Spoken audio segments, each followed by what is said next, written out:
At 5:30 a.m., inside Studio 1A at NBC, 30 Rockefeller Plaza is still mostly dark.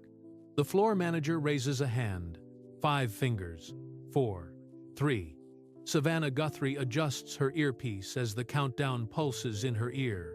The red tally light snaps on. And just like that, she's live. Millions see composure. They see the steady anchor guiding them through elections, crises, and ordinary mornings alike. She looks like the strongest person in the room. But off camera, during some of those peak years, there was a question waiting at home, one she wasn't fully ready to answer. Not a scandal, not a tabloid explosion, something quieter than that. A reckoning. Here's what makes that contrast matter. Savannah was born in 1,971 inches, Tucson, Arizona. She has spoken publicly about losing her father at 16, a loss that shaped how she understood security and love. She didn't drift after that. She focused. She earned a law degree from Georgetown, passed the bar in multiple states, and built a clear professional path. Then she walked away from it. In interviews, she has described feeling called to journalism. It wasn't the safer route. It meant starting over, grinding through local stations, building credibility from scratch. She doesn't run from hard things. But this time, the hard thing wasn't career pressure or live television. It was personal. It was unfolding quietly behind the scenes. There was a moment, quiet, private, when she realized something didn't add up. Do you remember the first time you watched Savannah on Today? Was it during breaking news or a quiet human interview? Long before Studio 1A, before the red light, before America knew her name. There was Tucson. Savannah Guthrie grew up in a middle-class household in the Southwest, far from the power corridors of New York and Washington. No media dynasty, no industry pipeline, just sun-bleached afternoons, school routines, and a family building an ordinary life. In interviews, she has spoken about how close she was to her father and how devastating it was to lose him when she was just 16. She has also described her mother as steady and hardworking, the kind of woman who didn't indulge self-pity, who believed in getting up and doing what needed to be done. That combination, sudden loss and quiet strength, leaves a mark. When stability disappears that young, you don't assume it's permanent anymore. You learn, early, that what feels solid can shift overnight. Impermanence stops being abstract. It becomes personal. For a teenager, grief doesn't just bring sadness. It interrupts adolescence. Responsibility increases. The world feels less padded, less forgiving. You start scanning for what can be controlled, because control feels safer than chaos. Her mother modeled something clear. Show up even when broken. Work even when tired. Contain what you're feeling if the alternative is collapse. And slowly, an equation forms. Control equals safety. Preparation equals protection. Emotional containment equals survival. It's a powerful formula. It builds strong adults. It builds high achievers. It builds people who can sit across from presidents without flinching. But it also builds people who struggle to admit when something is slipping beyond their control. What happens when someone who learned to survive through control falls into a situation she cannot control? That question wouldn't matter yet, not in Tucson. First came Washington. Georgetown law is not casual. It is competitive, structured, built on precedent and precision. For someone shaped by early instability, the law makes sense. It rewards preparation. It respects discipline. It offers a predictable path: graduate, clerk, practice, advance. Savannah did all of it. She earned her degree. She passed the bar in multiple jurisdictions. She clerked. On paper, she had built a stable and impressive future. Then she pivoted. She has publicly described feeling called to journalism, not mildly interested, but compelled. Leaving law wasn't reckless, it was deliberate, but it was riskier. Journalism offered less certainty, less prestige in some circles, far less predictability. She chose it anyway. Local stations, long hours, starting at the bottom again. Risk over safety. Truth over security. Meaning over prestige. That instinct to leave the respectable path when it no longer felt aligned would become one of the defining patterns of her life. It would serve her brilliantly in her career, but it would also cost her later, in ways she couldn't yet see. That instinct to pivot would serve her later, but it would also cost her. Journalism did not unfold for Savannah Guthrie in a straight line to Rockefeller Plaza. It started small. Local news is a grind most viewers never imagine. Odd hours, thin resources, scripts rewritten minutes before airtime. Reporters often double as producers, editors, and field correspondents. You learn how the control room actually works. You learn how a show falls apart and how to keep talking when it does. Savannah moved through that world deliberately. She wasn't parachuted into prominence. She built experience, piece by piece, eventually landing at Court TV, where her legal background became an asset. Covering high-profile trials sharpened her ability to translate complex proceedings into plain language. It also trained her to stay composed under pressure. Courtrooms demand precision. So does live television. Newsrooms, especially at the national level, are competitive ecosystems, fast-moving, unforgiving. There is little patience for hesitation when you're live. If you pause too long, someone else fills the space. If you're underprepared, it shows immediately. Colleagues have described Savannah as relentlessly prepared. That word comes up repeatedly in profiles and interviews. She read deeper, studied harder, anticipated questions before they were asked.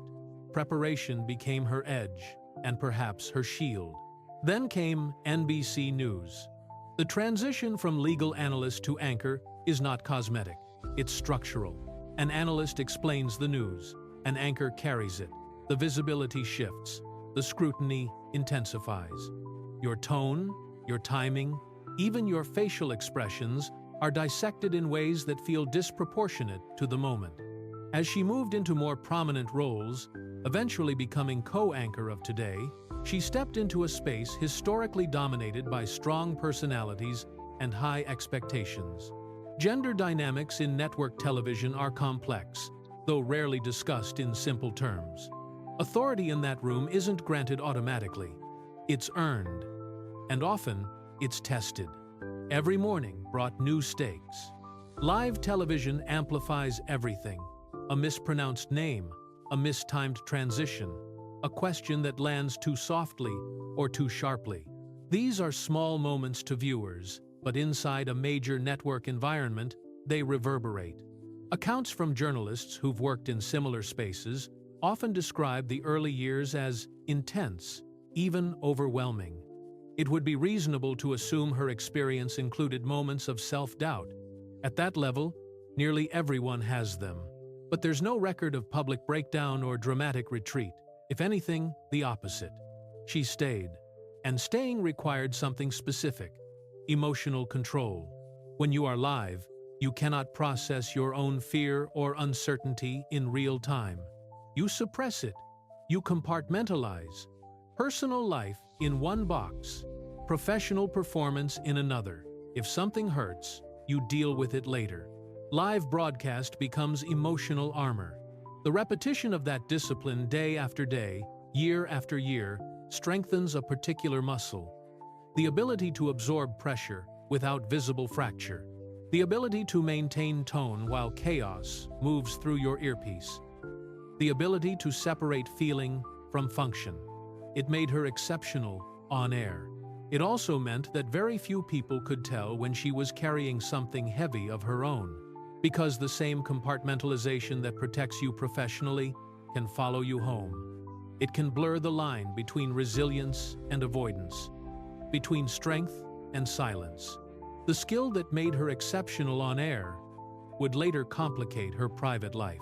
Peak fame doesn't feel glamorous at 3:30 inches the morning. That's when the alarm goes off. Manhattan is still dark when Savannah Guthrie leaves her apartment. By 5 a.m., she's in the makeup chair at Studio 1A. Bright bulbs framing the mirror, producers already moving quickly behind her. There's a rundown to review, overnight developments to scan. Segments shifting as breaking news rolls in. By 7, she's live. The earpiece feeds constant instruction timing cues, last-minute script rewrites, alerts about developing stories. A segment planned for 6 minutes suddenly becomes 3. A light feature pivots into hard news. Ratings pressure hovers quietly in the background. Morning television may feel warm, but it's competitive. And she is no longer just a contributor. She is a public trust figure. Presidential interviews across the desk. Lawmakers pressed on policy. Crisis coverage delivered with measured tone. Millions of viewers begin their day with her voice. The weight of that consistency is invisible but real. You don't just show up tired, you show up steady. At home, life was expanding just as quickly. In 2014, Savannah married Michael Feldman, a Democratic political strategist with deep experience in national campaigns. That same year, they welcomed their daughter, Vale. In 2016, their son, Charlie, was born. The timeline alone suggests how compressed those years were. Career ascension, marriage, motherhood, all unfolding simultaneously. From the outside, they appeared aligned. A media anchor and a political strategist. Two professionals fluent in public life. They understood scrutiny. They understood optics. In many ways, they spoke the same language. To many observers, they looked like a modern power couple. But power couples, like any couple, live two lives, the one visible in photographs and the one negotiated in private. Some insiders, speaking carefully and without sensationalism, would later describe subtle signs of distance during certain periods. Not hostility, not scandal, just guardedness. A sense that both were operating at full capacity in demanding worlds. Michael's career revolved around messaging, shaping narratives, managing perception, understanding how stories are framed. In politics, that skill is invaluable. It requires discipline, strategic thinking, and careful presentation. But when both partners are deeply attuned to optics, privacy becomes layered.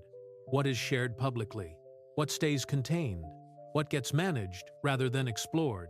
Savannah, for her part, spoke warmly about her family in interviews. She shared joy about motherhood. She smiled easily when colleagues asked about home life. Yet she also maintained clear boundaries. She rarely overshared. The personal remained personal.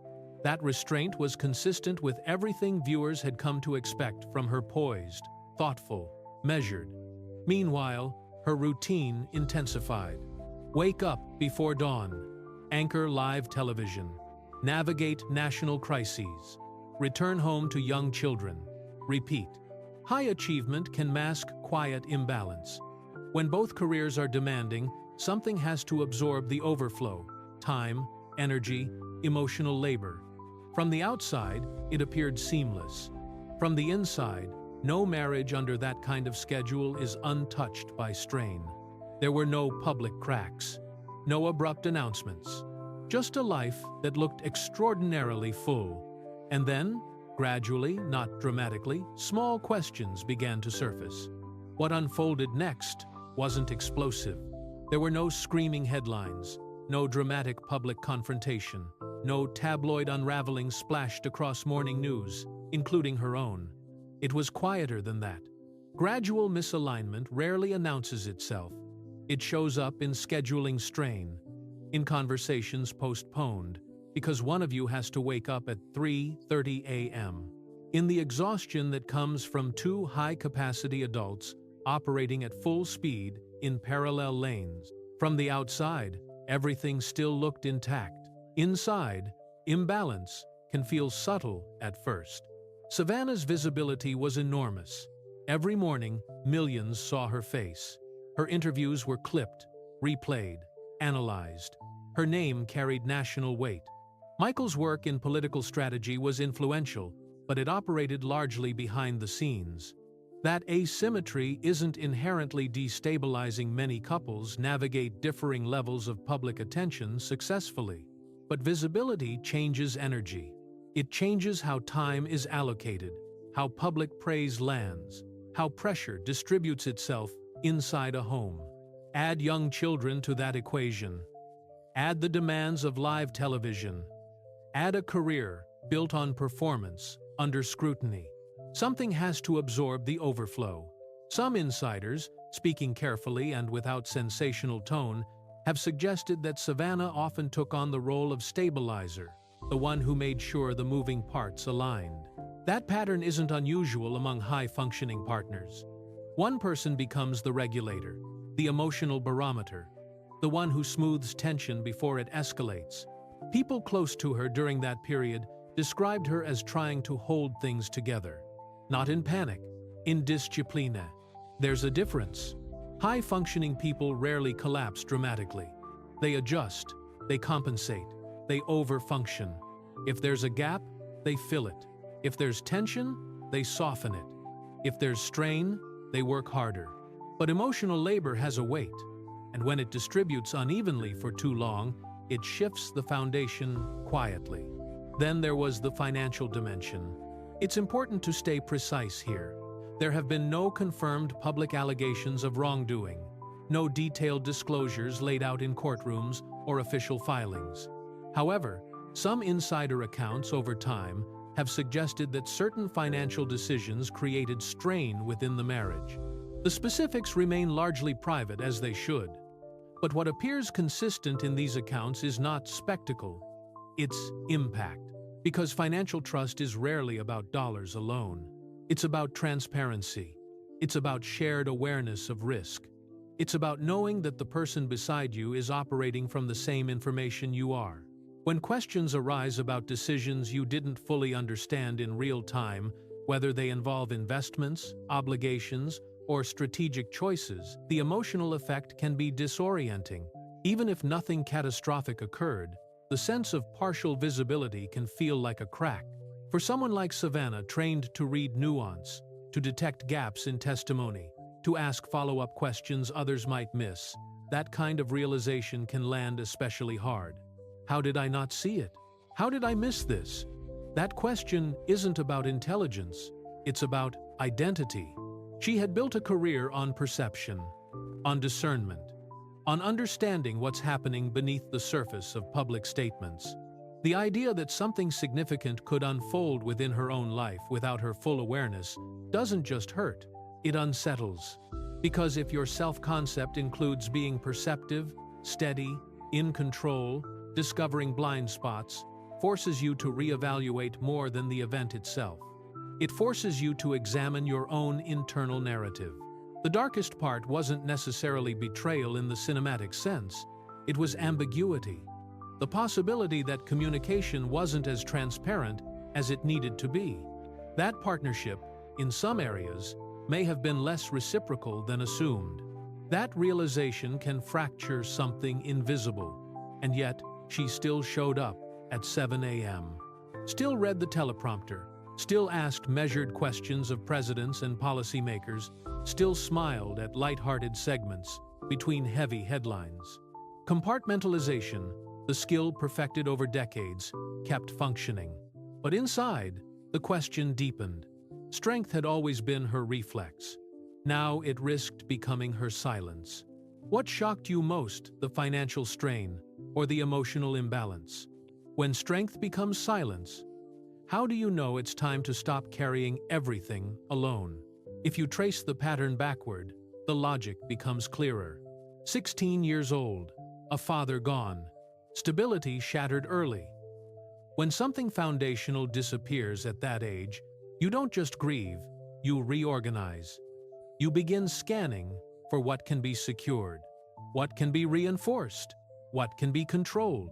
Loss at 16 created a fear of instability. Law school reinforced control. In the legal world, preparation is power. You study precedent. You anticipate counter-arguments. You build cases carefully. Outcomes may not be guaranteed, but they are structured. The system rewards discipline. Journalism added another layer: composure. On live television, chaos is constant. Breaking news interrupts carefully built rundowns. producers speak into your ear mid-sentence. You pivot without blinking. The audience never sees the scramble. Marriage strain, when it began to surface, met a woman already fluent in control and composure. And that combination can quietly produce over-functioning. Over-functioning doesn't look dramatic. It looks capable. It looks like absorbing more than your share of emotional responsibility because you believe you can handle it. It looks like telling yourself this is temporary, manageable, solvable, if you just stay steady. That moment something didn't add up likely wasn't a single event. It was a slow awareness, a realization that certain financial or relational dynamics weren't aligned in the way she had assumed. That transparency might not have been complete. That the narrative of shared stability required closer examination. When that recognition arrives, the instinct of a high achiever isn't to panic. It's to recalibrate. The same instinct that once moved her from law into journalism, that internal pivot towards something more honest, began to stir again. Not publicly, not performatively, but privately. A shift in how she interpreted her own story. And here is where faith enters the picture. Savannah has spoken openly in interviews about her Christian faith. She has described prayer as grounding, community as sustaining, gratitude as a discipline rather than a mood. These weren't public relations talking points. They were reflections she returned to repeatedly. When external structures feel unstable, internal anchors matter. Faith, for her, offered perspective. It reframed success and failure. It separated identity from circumstance. In moments when clarity felt painful, prayer became less about asking for answers and more about steadying the ground beneath her. In interviews, she has discussed resilience and gratitude, not as denial of hardship, but as orientation. Gratitude doesn't erase difficulty. It contextualizes it. Psychologically, this is where the paradox sharpens. Compartmentalization is an extraordinary survival tool. It allows someone to function during crisis. It keeps the broadcast steady, while personal uncertainty simmers in the background. But survival tools can become cages. If you are always composed, you may struggle to admit fracture. If you are known for strength, you may delay acknowledging exhaustion. If you are competent, people assume you're fine, and you might assume it too. Strength can delay reckoning. Over-functioning in a partnership can mask imbalance for years. When one person consistently absorbs stress, the system appears stable until the absorber reaches capacity. The skill that made her exceptional on-air emotional control also made it harder to say, something isn't working. The instinct to pivot, which once propelled her into journalism, required courage again. But this time the pivot wasn't career-based, it was internal. It meant re-examining assumptions, asking harder questions, letting go of the idea that holding everything together was the same as thriving. The moment something didn't add up became the moment she allowed herself to see the deeper misalignment. Not with spectacle, with clarity. And clarity can feel like loss before it feels like freedom. There's something universally human in that arc. The strongest people often delay their own personal truth, not because they're naive, because they're capable. They believe they can handle more, carry more, fix more. Competence masks vulnerability. From the outside, stability looks intact. But stability built by one person alone eventually collapses under its own imbalance. The reckoning, then, isn't about blame. It's about alignment. It's about recognizing that composure is a skill, not a substitute for honesty. That control can create order, but not necessarily intimacy. That gratitude can sustain you, but it doesn't require you to ignore fracture. In the end, the deeper truth wasn't about finances alone, or visibility, or public image. It was about identity, about a woman who had spent decades mastering steadiness, learning that steadiness doesn't mean silence, that strength doesn't require self-erasure, that sometimes the bravest pivot isn't the one that changes your job, it's the one that changes how you see your own life. And that kind of pivot rarely happens under studio lights. It happens in the quiet. It's 4 a.m. in Manhattan again. The streets below are still washed in that blue-gray pre-dawn light. Inside 30 Rockefeller Plaza, the studio lights begin to warm, one by one. A producer flips pages on the rundown. A coffee cup rests in Savannah's hand, steam rising in the quiet seconds before rehearsal. At home, her children are still asleep. There is no spectacle attached to this chapter of her life. No public takedown, no dramatic confession across a glossy magazine spread. Whatever recalibration happened, it happened privately, in conversations, in reflection, in small decisions made without cameras. This wasn't a public meltdown. It was an internal pivot. Not a victim narrative, not a villain narrative, just a human one. A story about a woman who built her identity on composure, learning that composure is a tool, not a shield against truth. A story about strength that had to redefine itself, not as silent endurance, but as honest alignment. She still walks into Studio 1A before dawn, still listens to the countdown in her earpiece, still greets millions of viewers with steadiness. But steadiness now carries something deeper, not the illusion of perfection, but the acceptance of complexity. The cameras turn on. She begins. Composure can carry you through a storm, but truth is what teaches you how to live after it. If you respect quiet resilience, leave a like as a small tribute.